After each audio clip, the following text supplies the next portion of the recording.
ನಾಗಾ ಸಾಧುಗಳ ಬಗ್ಗೆ ತಿಳಿಯುವ ಮುನ್ನ ನಾವು ದಶನಾಮಿ ಸಂಪ್ರದಾಯದ ಬಗ್ಗೆ ತಿಳಿಯೋಣ.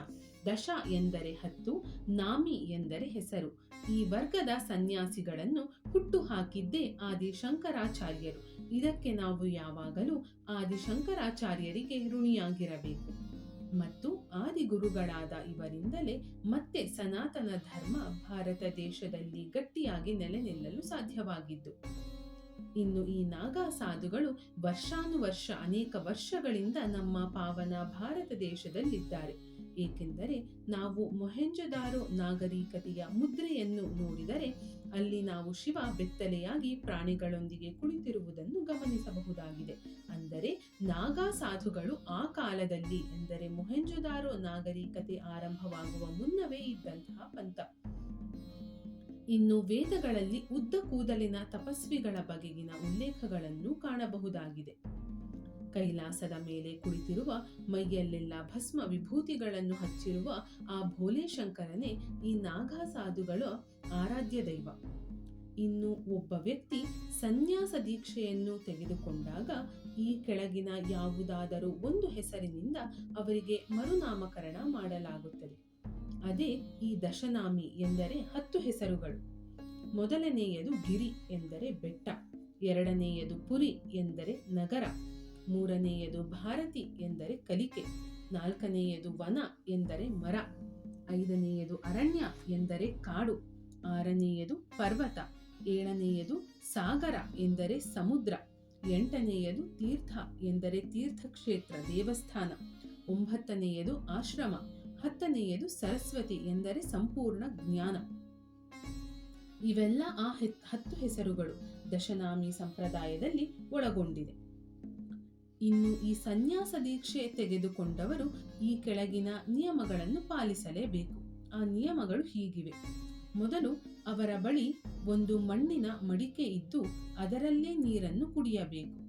ಮರದ ಬೇರುಗಳನ್ನು ಆಹಾರದಂತೆ ಸೇವಿಸಬೇಕು. ಒರಟಾದ ಬಟ್ಟೆಯನ್ನೇ ಧರಿಸಬೇಕು.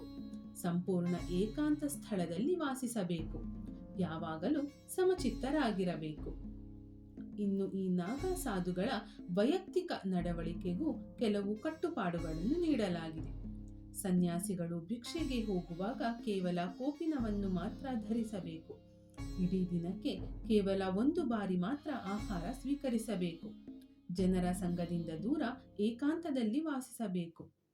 ಕೇವಲ 7 ಮನೆಗಳಿಂದ ಮಾತ್ರ ಭಿಕ್ಷೆ ಬೇಡಬೇಕು. ನೆಲದ ಮೇಲೆ ಮಲಗಬೇಕು. ಯಾರಿಗೂ ನಮಸ್ಕರಿಸುವಂತಿಲ್ಲ. ಯಾರ ಬಗೆಯೂ ಹೀಯಾಳಿಸುವಂತೆ ಮಾತನಾಡುವಂತಿಲ್ಲ. ಕೇವಲ ತನಗಿಂತ ಹೆಚ್ಚು ಸಾಧನೆ ಮಾಡಿರುವ ಸನ್ಯಾಸಿಗಳಿಗೆ ಮಾತ್ರ ನಮಸ್ಕರಿಸಬೇಕು. ಕೇವಲ ಕೇಸರಿ ಬಣ್ಣದ ವಸ್ತ್ರಗಳನ್ನು ಮಾತ್ರ ಧರಿಸಬೇಕು. ಇನ್ನು ಈ ದಶನಾಮಿಗಳನ್ನು 2 ಪಂಗಡಗಳಾಗಿ ವಿಂಗಡಿಸಲಾಗಿದೆ. ಮೊದಲನೆಯ ಪಂಗಡ ಶಾಸ್ತ್ರಧಾರಿಗಳು. ಇವರು ವೈದಿಕ ಪರಂಪರೆಯ ಜ್ಞಾನವನ್ನು ಹೊಂದಿರುತ್ತಾರೆ. ಎರಡನೆಯ ಪಂಗಡ ಅಸ್ತ್ರಧಾರಿಗಳು. ಇವರು ಆಯುಧಗಳನ್ನು ಬಳಸುವುದರಲ್ಲಿ ಪರಿಣಿತರಾಗಿರುತ್ತಾರೆ. ಈ ಅಸ್ತ್ರಧಾರಿ ಪಂಗಡದ ನಾಗಾ ಸಾಧುಗಳನ್ನು 3 ರೀತಿಯ ಅಖಾಡಗಳಿಗೆ ಆಯೋಜಿಸಲಾಗಿದೆ. ಮೊದಲನೆಯದು ಶೈವ ಅಖಾಡ, ಎಂದರೆ ಇವರು ಸನ್ಯಾಸಿಗಳು. ಎರಡನೆಯದು ವೈಷ್ಣವ ಅಖಾಡ, ಎಂದರೆ ಇವರು ಬೈರಾಗಿಗಳು. ಇನ್ನು ಮೂರನೆಯದು ಸಿಖ್ ಅಖಾಡ, ಎಂದರೆ ಇವರು ಉದಾಸಿಗಳು. ಇನ್ನು ಈ ನಾಗಾ ಸಾಧುಗಳು ಕಾಶಿ ಕ್ಷೇತ್ರವನ್ನು ಹೇಗೆ ಕಾಪಾಡಿದರು ಎಂದು ತಿಳಿಯೋಣ ಬನ್ನಿ. 1664ರಲ್ಲಿ ಔರಂಗಜೇಬ್ ಮತ್ತು ಅವನ ಸೈನ್ಯವು ಕಾಶಿ ವಿಶ್ವನಾಥ ಮಂದಿರವನ್ನು ಆಕ್ರಮಿಸಿತು. ಇನ್ನು ಕಾಶಿ ಕ್ಷೇತ್ರದ ಕೆಲವು ಮೂಲಗಳ ಪ್ರಕಾರ 40,000 ನಾಗಾ ಸಾಧುಗಳು ಆ ದಿನ ತಮ್ಮ ಜೀವ ಕಳೆದುಕೊಂಡರೂ ಸಹ ದೇವಾಲಯಕ್ಕೆ ಯಾವುದೇ ಹಾನಿ ಉಂಟಾಗದಂತೆ ಕಾಪಾಡಿದರು. ಜೊತೆಗೆ ಯಾವುದೇ ಒಬ್ಬ ಮುಸಲ್ಮಾನನೂ ದೇಗುಲದೊಳಗೆ ಹೋಗದಂತೆ ತಡೆದರು. ಇದು ನಾಗಾ ಸಾಧುಗಳ ಬಹುದೊಡ್ಡ ತ್ಯಾಗ ಎಂದು ಹೇಳಿದರೂ ತಪ್ಪಾಗಲಾರದು. ಇನ್ನೊಮ್ಮೆ ಅಹಮದ್ ಶಾ ಅಬ್ದಾಲಿ, ಇವನನ್ನು ಅಹಮದ್ ಶಾ ದುರಾನಿ ಎಂದೂ ಕರೆಯಲಾಗುತ್ತದೆ, ಈತ ತನ್ನ ಸೈನ್ಯವನ್ನು ಮಥುರಕ್ಕೆ ಕಳಿಸಿದನು. ಇನ್ನು ಈ ದುರಾನಿಯೇ ಉಲ್ಲೇಖಿಸಿರುವಂತೆ ಮಥುರಾ ಹಿಂದೂಗಳ ಒಂದು ಮುಖ್ಯ ಮೋಕ್ಷ ಪುರಿಧಾಮವಾಗಿದ್ದು, ಆ ಇಡೀ ನಗರದಲ್ಲಿ ಯಾರನ್ನು ಉಳಿಸಬಾರದು ಎಂಬುದೇ ನನ್ನ ಮುಖ್ಯ ಉದ್ದೇಶ ಎಂದಿದ್ದನು.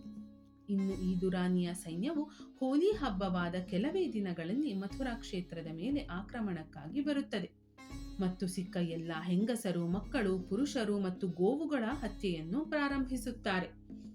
ಇನ್ನು 5,000 ಸೈನಿಕರು ಗೋಕುಲದೆಡೆಗೆ ಹೋಗುತ್ತಾರೆ. ಆದರೆ ಅಲ್ಲಿ ಅವರು 4,000 ನಾಗಾ ಸಾಧುಗಳನ್ನು ಎದುರಿಸಬೇಕಾಗುತ್ತದೆ.